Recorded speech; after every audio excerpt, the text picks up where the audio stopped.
নমস্কার বন্ধুরা, মিক্সড ফিউজনে সবাইকে স্বাগত। তো আজকে আমি একটি বাঙালির প্রিয় রেসিপি বানাতে চলেছি, যার নাম হলো আলু পোস্ত। প্রথমে আমি কড়াইতে সরষের তেল একটু দিলাম, দেওয়ার পর আমি একটা শুকনো লঙ্কা ফোড়নে দিলাম। এটা আমি পেঁয়াজ একটু দেব, পেঁয়াজ কুচি। তো যারা পেঁয়াজ খান না বা নিরামিষ করতে চান, এটা নিরামিষও করতে পারেন। আমি একটু পেঁয়াজ দিলাম, পেঁয়াজটাকে হালকা করে ভেজে নিলাম। ভেজে নেওয়ার পর আলুকে ডুমো ডুমো করে কেটে রেখেছিলাম। তো আলুটিকে ধুয়ে আমি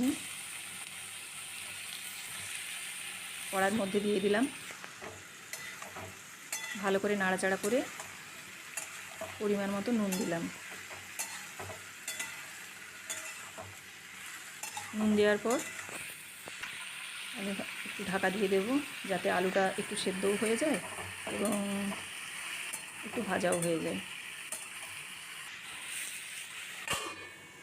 আমি ঢাকা দিয়ে দিলাম।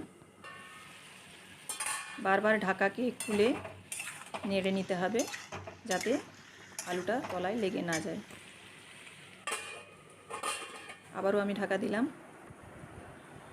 আলুটা যখন প্রায় 75% মতো সেদ্ধ হয়ে যাবে, তখন আমি হালকা একটু জিরে গুঁড়ো দেবো, দিয়ে একটু কষিয়ে নাড়াচাড়া করে জল ঢেলে দেবো।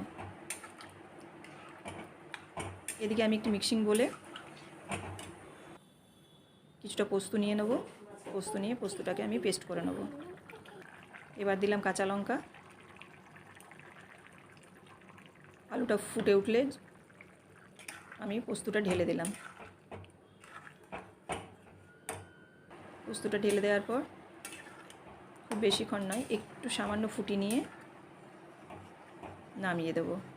আমি একটু রসা রসা রাখছি, কারণ এটা নামাবার পর আর একটু গাঢ় হয়ে যাবে, একেবারে শুকনো করছি না। তো আমার আলু পোস্ত মোটামুটি রেডি হয়ে গেছে। এবার সার্ভিং বলে নামিয়ে নিলাম। রেসিপিটি ভালো লাগলে লাইক, কমেন্ট, শেয়ার এবং সাবস্ক্রাইব করবেন। সবাই ভালো থাকবেন। দেখা হচ্ছে নেক্সট ভিডিওতে। নমস্কার।